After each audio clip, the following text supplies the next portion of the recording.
আমি মুখ্যমন্ত্ৰীলৈ দিম যে যোৰহাটে কেনেকৈ বিচাৰিছে এবাৰ জনাওকচোন জুবিন দাৰ কাৰণে জনাওক এতিয়া কিন্তু গুৱাহাটীয়ে বিচাৰি আছে এই কথাটো আকৌ এবাৰ কৈছো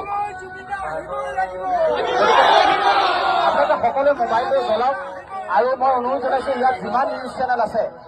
নিউজ চেনেল আছে আৰু চবেই ছচিয়েল মিডিয়াত এই ভিডিঅ'টো আপলোড কৰি কওক যে এয়া যোৰহাট আৰু জুবিন দাক আমি বিচাৰিছো এতিয়াও ফাইনেল হোৱা নাই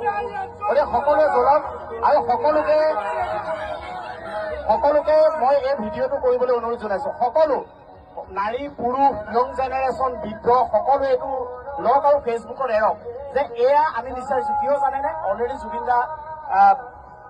দিল্লী আহি আছে ৰাতি 2টা বজাত পাবহি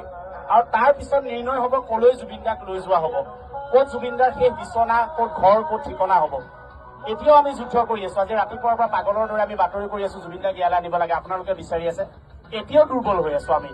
আপোনালোকে প্ৰত্যেকে ষ্টেটাছ দিয়ক প্ৰত্যেকে লাইটটো জ্বলাওক এবাৰ আৰু আমি দেখুৱাও যে ইয়াত 10,000 মানুহে লাইট জ্বলাই আছে ইয়াত একেলগে 10,000 আৰু সকলোকে কৈছো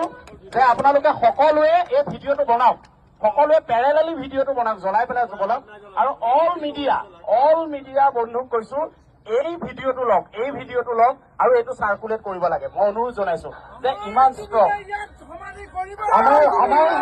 আমাৰ